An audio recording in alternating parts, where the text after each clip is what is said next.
और चलिए अब बुलेटिन में रुक कर लेते हैं फटाफट खबरों का। पीएम मोदी की बुलाई गई बैठक को लेकर गुप्कार ग्रुप के नेताओं ने अपना रुख साफ कर दिया है। श्रीनगर में हुई बैठक में सभी नेताओं ने अपनी रजामंदी दे दी है। फारूक अब्दुल्ला पीएम की तरफ से बुलाई गई बैठक में शामिल होंगे। अब्दुल्ला ने कहा कि अभी तक बैठक का कोई एजेंडा तय नहीं है।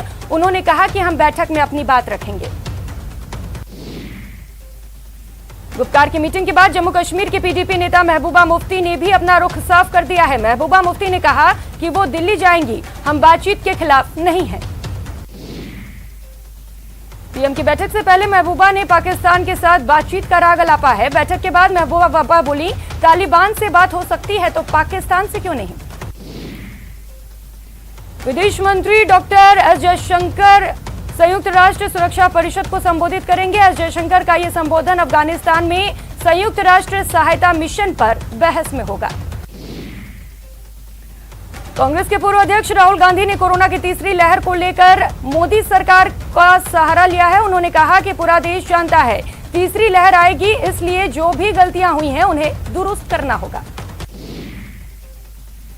कोरोना को लेकर लोगों को राहत पहुंचाने के लिए राहुल गांधी ने केंद्र को सुझाव दिया है। राहुल गांधी ने कहा कि कोरोना राहत कोष बनाया जाए। इसके साथ ही मोदी सरकार पर आरोप भी लगाया कि कोरोना पर सरकार ने समय रहते कदम नहीं उठाए। सीएम गहलोत ने भी केंद्र से राहुल गांधी के सुझाव लागू करने की अपील की है। सीएम ने ट्वीट कर लिखा कि राहुल गांधी ने कोविड पर व्हाइट पेपर जारी कर जो सुझाव दिए हैं उनका परीक्षण कर केंद्र सरकार को अविलंब लागू करना चाहिए। बीजेपी ने राहुल गांधी पर निशाना साधा है। बीजेपी ने कहा है कि जब भी हिंदुस्तान में कुछ अच्छा होता है और देश अच्छा परफॉर्म करता है तो कहीं न कहीं कांग्रेसियों को उससे चिढ़ होती है। बीजेपी प्रवक्ता संबित पात्रा ने कहा, राहुल गांधी ने प्रेस कॉन्फ्रेंस करके व्हाइट पेपर की बात की और अड़ंगा लगाने का काम किया है। कहीं न कहीं उन्होंने भारत की कोरोना से इस लड़ाई को डीरेल करने का अथक परिश्रम किया है। कांग्रेस अध्यक्ष सोनिया गांधी ने 24 जून को पार्टी के महासचिवों और प्रभारियों की बैठक बुलाई है। कांग्रेस पार्टी आम लोगों से जुड़े महंगाई के मुद्दे पर सड़क पर उतरने की तैयारी कर रही है।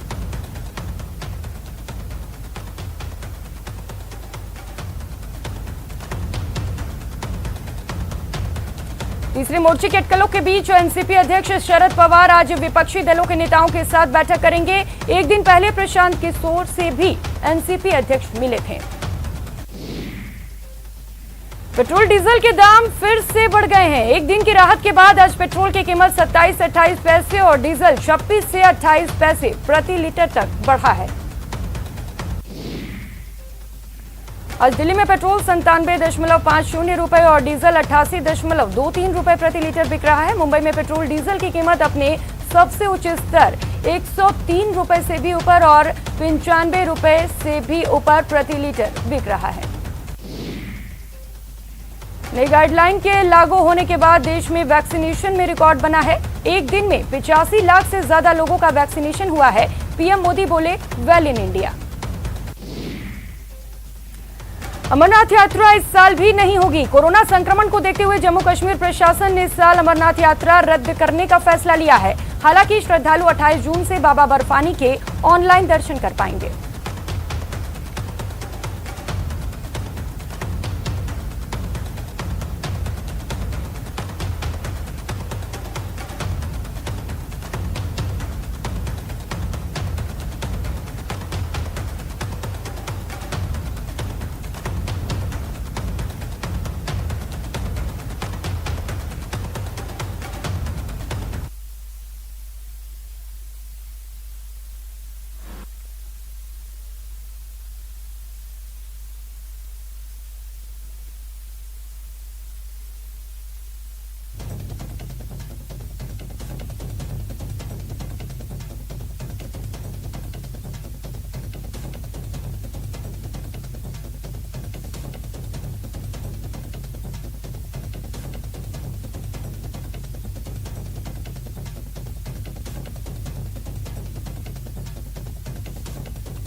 तो इस समय लोकसभा अध्यक्ष ओम बिरला अखिल भारतीय पीठासीन अधिकारियों की बैठक ले रहे हैं। बैठक की अध्यक्षता कर रहे हैं स्पीकर ओम बिरला। ये तस्वीरें आपको टीवी स्क्रीन पर दिखा रहे हैं।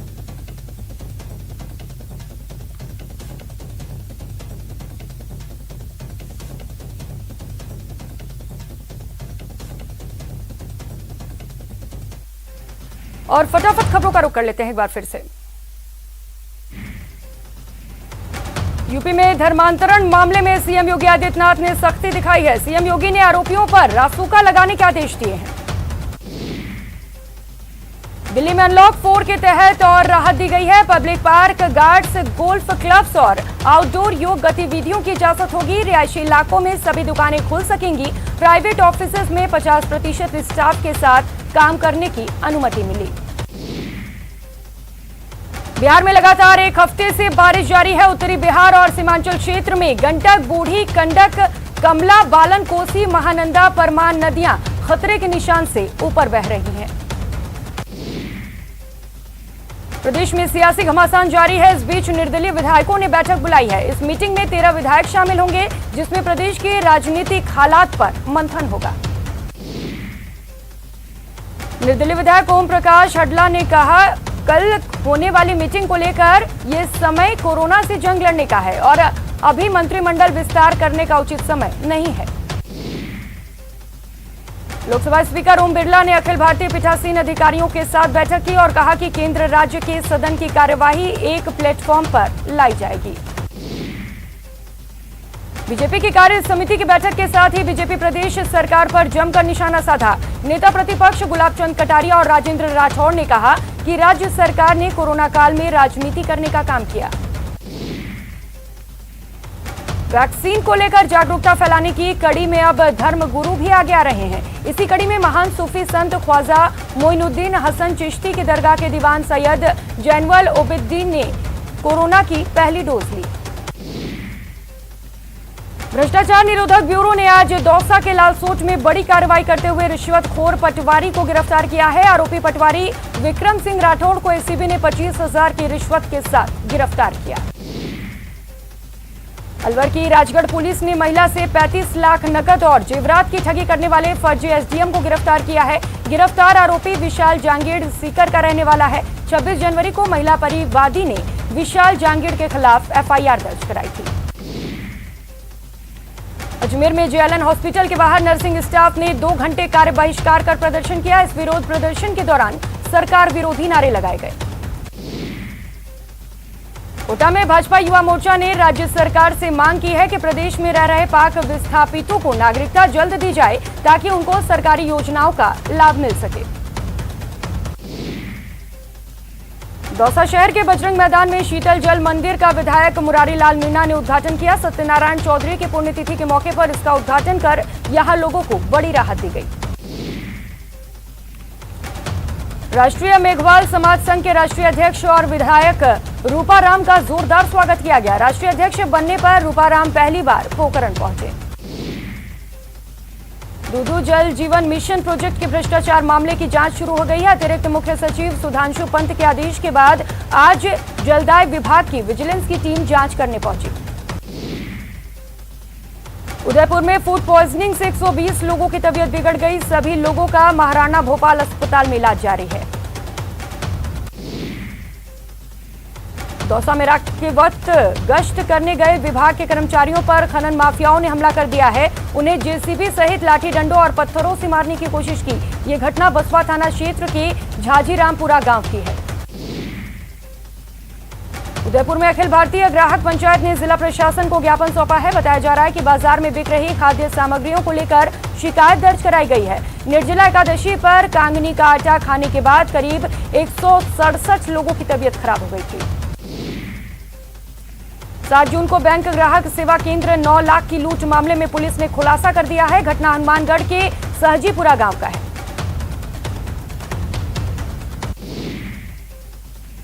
टोंक जिले के हाईवे पर सड़क हादसा हो गया। जयपुर कोटा मार्ग पर बस ने खड़ी कार को टक्कर मार दी, जिससे एक युवती गंभीर रूप से जख्मी हो गई। घटना के बाद का बस ड्राइवर फरार हो गया है।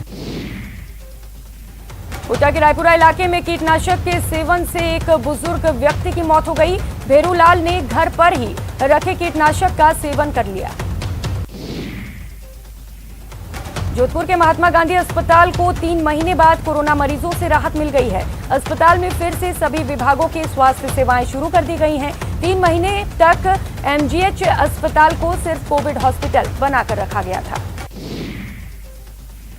बीकानेर में डिस्पेंसरियों में डॉक्टर 18+ लोगों को वैक्सीन लगा रहे हैं। लोगों को ऑनलाइन एंट्री करने में समस्या का सामना करना पड़ रहा था। इसको देखते हुए अब सभी को वैक्सीन लगाने का कार्य शुरू हो गया है।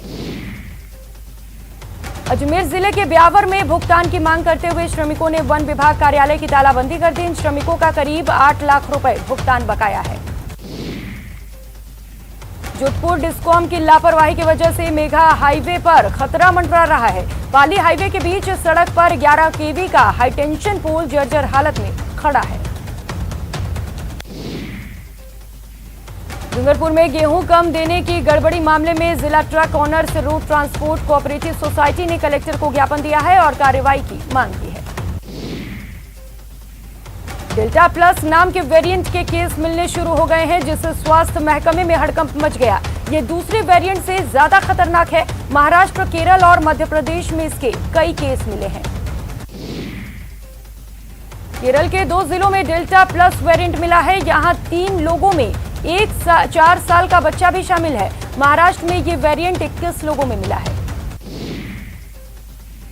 कोरोना मामलों में लगातार गिरावट दर्ज की जा रही है। देश में 90 दिनों बाद 50,000 से कम कोरोना केस सामने आए। पिछले 24 घंटे में 42,640 नए कोरोना केस सामने आए। 1,168 संक्रमितों की जांच चली गई। वहीं एक दिन में 81,839 लोग कोरोना से ठीक हुए। दिल्ली में भी कोरोना के केस कम होने लगे हैं। पिछले 24 घंटे में कोरोना के 89 नए मरीज मिले हैं, जबकि 11 लोगों की मौत हुई है। वडोदरा में कोरोना संक्रमण की रफ्तार पर पूरी तरह से ब्रेक लग चुकी है। पिछले 24 घंटे में 151 नए मामले सामने आए हैं। 6 की मौत हुई। प्रदेश में एक्टिव केस की संख्या में लगातार गिरावट आ रही है। 3,000 से कम एक्टिव केस हैं। पिछले 24 घंटे में 533 मरीज रिकवर हुए। वडोदरा में आज से पाबंदियों पर छूट मिल सकती है। शर्तों के साथ धार्मिक स्थल, सिनेमाघर खोलने की मंजूरी संभव। सरकारी दफ्तरों में भी 100% कर्मचारियों की उपस्थिति पर मुहर लग सकती है। कोटा में कोरोना पॉजिटिव मरीजों के मामले फिर आने लगे हैं। पिछले 24 घंटे में कोटा में 4 मरीजों की जांच रिपोर्ट पॉजिटिव आई है। कोटा में फिलहाल 36 एक्टिव केस हैं। बाड़मेर जिले में कोविड काल के दौरान चिकित्सा सुविधाओं को सुदृढ़ करने के बेहतरीन कदम उठाए गए हैं। जिला मुख्यालय सहित कई सामुदायिक स्वास्थ्य केंद्र ऑक्सीजन को लेकर आत्मनिर्भर बन गए हैं। प्रतापगढ़ जिले में कोरोना का प्रभाव लगातार कम हो रहा है। कोरोना का प्रभाव कम होने और कृषि उपज मंडी खुलने के बाद यहां बड़ी तादाद में किसान अपनी उपज बेचने के लिए पहुंच रहे हैं। बांसवाड़ा में जिला प्रशासन और चिकित्सा विभाग की ओर से रैंडम सैंपल लिए जा रहे हैं। आज टीम का लक्ष्य 200 नमूने लेने का है। ये सैंपल महात्मा गांधी सर्किल और आसपास के क्षेत्र में कलेक्ट किए जा रहे हैं। बीकानेर में कोरोना की रफ्तार काफी कम हो गई है। आज भी पहली रिपोर्ट में 5 केस सामने आए हैं। वहीं लोगों की लापरवाही भी शुरू हो गई है। लोग ना तो मास्क लगा रहे हैं और ना ही सोशल डिस्टेंसिंग का पालन कर रहे हैं। कोटा में कोरोना की कमी होने के बाद लोग लापरवाह हो गए हैं। इटावा कस्बे के बाजार में लोगों की भारी भीड़ उमड़ रही है। लोग सरकार के गाइडलाइन की जमकर धज्जियां उड़ा रहे हैं। ऑल वेडिंग इंडस्ट्रीज फेडरेशन ने सरकार से मांग की है कि वो 30 जून तक लगाई गई शादी समारोह में रोक को हटाएं, क्योंकि अभी तक इंडस्ट्री को करीब 350 करोड़ का नुकसान हो चुका है। नेटवर्क 18 फेडरल बैंक संजीवनी गाड़ी भारत के कोविड प्रभावित जिलों में जा रही है। वैक्सीन के लिए जागरूकता फैलाने की हमारी इस मुहिम को आप भी अपना सहयोग दीजिए। चलिए आपको दिखाते हैं संजीवनी गाड़ी अब तक कहां गई और आज कहां है।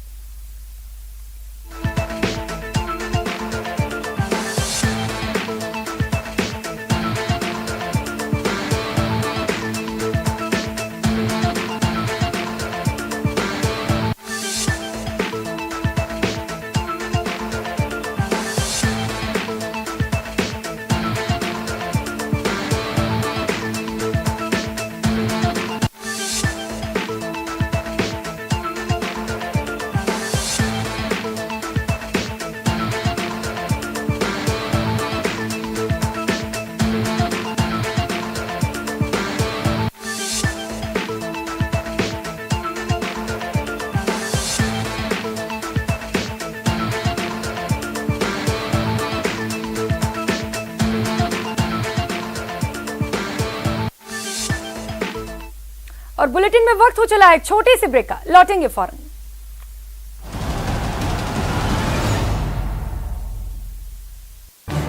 इस न्यूज हेडलाइंस के प्रायोजक पेट सफा आयुर्वेदिक जूस, पेट सफा हर रोग दफा।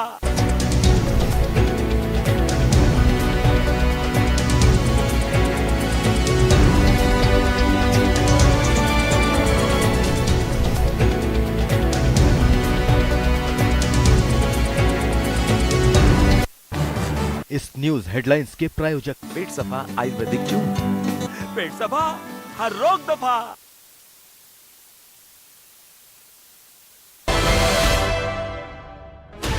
$16 channels, 15 languages, 26 states, 1,200 plus reporters, 66.9 crore viewers. India's largest news network, News 18 Network.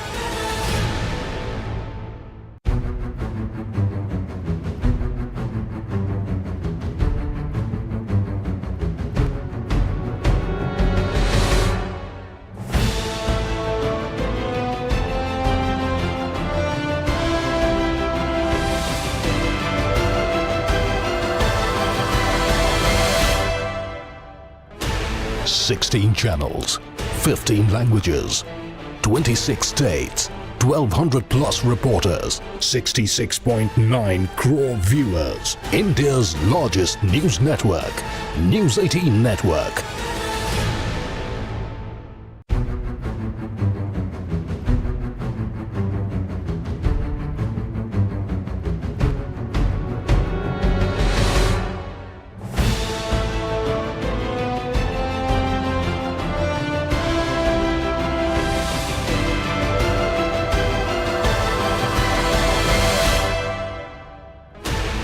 $16 channels, 15 languages, 26 states, 1,200 plus reporters, 66.9 crore viewers. India's largest news network, News 18 Network.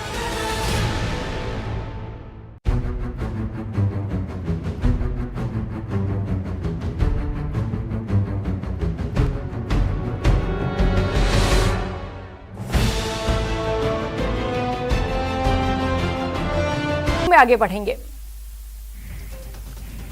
Jhunjhunu में उदयपुर वाटी के कैरोट गांव में युवक की हत्या के मामले में 2 आरोपियों को गिरफ्तार किया गया है। इनके नाम राकेश गुर्जर और मुकेश गुर्जर हैं, जिन्होंने 23 मार्च को युवक की पीट कर हत्या कर दी थी।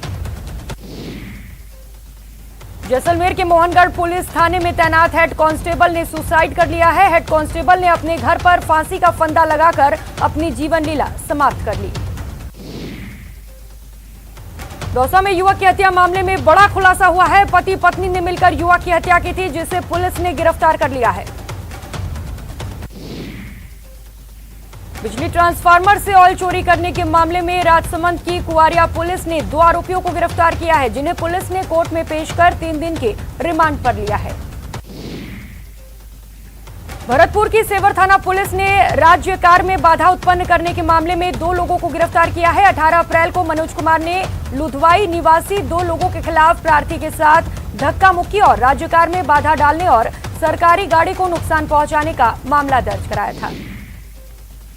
भरतपुर शहर के राजेंद्र नगर में गृह कलेश के चलते 43 साल के युवक ने फांसी लगा ली। पुलिस के मुताबिक शव करीब 3 दिन पुराना बताया जा रहा है। मृतक युवक के भाई ने बताया कि करीब 5 दिन पहले पति और पत्नी में झगड़ा हुआ था।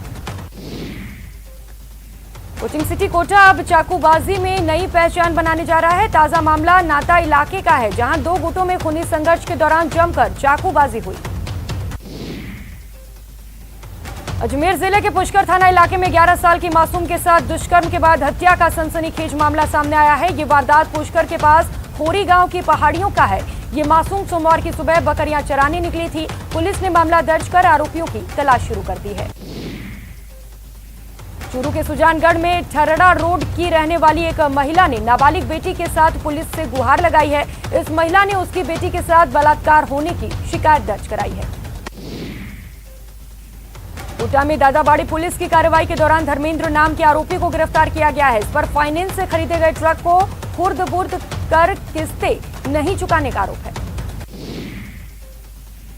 श्रीगंगानगर की सादुल शहर पुलिस ने चोर गिरोह में शामिल एक शातिर चोर युवक को गिरफ्तार किया है। पुलिस के मुताबिक हरप्रीत सिंह उर्फ हैप्पी नाम के युवक को पंजाब के अबुल खुराना गांव से गिरफ्तार किया।